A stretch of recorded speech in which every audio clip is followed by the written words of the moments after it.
قرآن مجید په موږ ته څنګه هدایت کوي قرآن په موږ ته لار څنګه ښیي په دې خبره باندې ځان پوه کول پکاري زما محترمو عزیزانو قرآن مجید په موږ ته اله هدایت کوي او موږ ته به اله لار ښیي چې موږ د درې خبرو اهتمام وکړو دې ته علما کرام د قرآن حقوق هم وایي یعنی د قرآن درې حقوق دي چې په دې آیت کې موجود دي قرآن مجید په موږ ته اله هدایت کوي چې په اولنۍ پوړۍ کې موږ د قرآن مجید الفاظ په تلفظ او په ناظره باندې صحیح وایو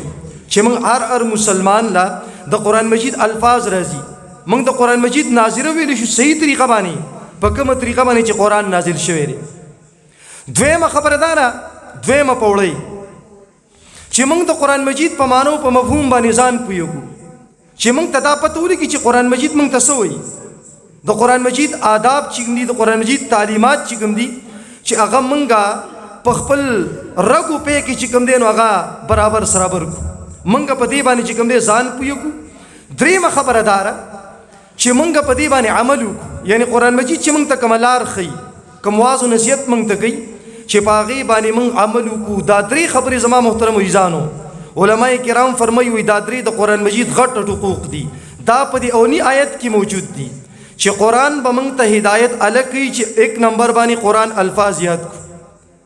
چې موږ له قرآن مجید ناظره راځي بیا د دې معنی او مفهوم چې قرآن موږ ته څه وایي او دریم نمبر باندې دا چې موږ دې باندې عمل وکړو په خپل عمل کې راولو نو الله تعالی فرمایي هدل للمتقین قرآن مجید چې کوم دی نو دا هدایت دی د متقیانو خلکو دپاره زما محترمو عزیزانو نن په حیثیت مسلمان په حیثیت قوم زموږ یو غلط فهمي ده او هغه دا چې موږ مسلمان قوم نن د قرآن مجید چې دا کوم اولنی حق دی یعنی قرآن مجید په ناظره باندې ویل د قرآن مجید الفاظ زده کول دا خو په حیثیت مسلمان موږ څه نه ذمواري ګڼو خپله یو سړی په خپله باندې دا کوشش کوي چې قرآن مجید مې چې ته زده کړې او د خپل بچی دپاره هم دا کوشش کوي چې قرآن مجید ناظره وویو خو د دې نه مخکې چې د قرآن مجید دا دوه کوم حقوق دي د دې نه موږ اکثر چې کوم دی غافل اکثر پاتې شو ټول عمر موږ ته دا پته نه وي چې قرآن مجید موږ ته څه وایي یعنی د الفاظو پورې موږ څه نه کوشش کوو خوا چې د قرآن مجید کوم عظیم مقصد دی د نازلېدو چې هغه هدایت دی او هغه به کېږي په معنی او په مفهوم باندې ځان پوه کول باندې او بیا په هغې باندې عمل کولو سره منګه چې کوم دی ټول عمر اکثر د هغې نه محرومه پاتې شو او بس کوم سړی قرآن مجید وایي په ناظره باندې یا خپل بچي باندې قرآن مجید په ناظره وایي نو بس موږ ویره به زموږ کارو شو لکه جوړې موږ د قرآن مجید زموږ داخلي جگه د نزول چې کوم مقصد دی یا د الله پاک د طرفه چې موږ باندې کوم حق دی د قرآن موږ ادا کړ حالانکه دا خو د قرآن مجید نه رپېدي اوچتولو دپاره اولنۍ پوړۍ ده دا صرف اولنۍ پوړۍ ده چې موږ قرآن مجید په ناظره باندې ویو د دې نه غټ حق هغه علما کرامو دا بیان کړی چې قرآن مجید معنی او مفهوم او دین هدایت حاصلول که موږ صرف چې د اولني حقه پورې چې کوم دی نو دغه پاتې شو ځان موږ محدود وساته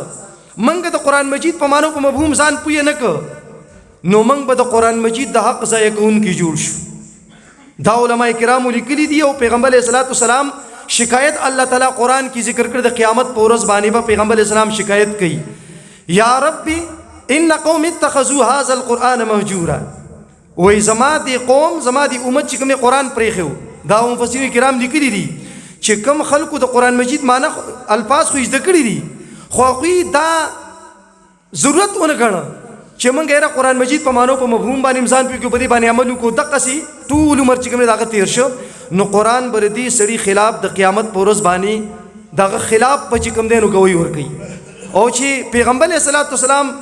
د یو سړي خلاف شکایت کوي چې د پیغمبر علیه الصلاۃ والسلام شفاعت او سفارش د یو مسلمان اخري سهاره ده د کامیابۍ د قیامت په ورځ باندې نو چې پیغمبر علیه الصلاۃ والسلام زموږ خلاف شکایت وکړي او قرآن مجید چې کوم دی نو زموږ خلاف شکایت وکړي نو هغه انسان به څنګه کامیاب شي نو زما محترمو عزیزانو دا غلط فهمي چې کوم دی د ذهن نه ایستل پکار دي به حیثیت مسلمان چې موږ تاسو ټول دا کوشش وکړو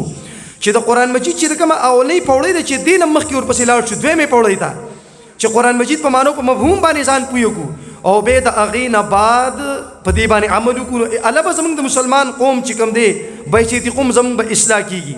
علما کرامو دا خبره ذکر کړې ده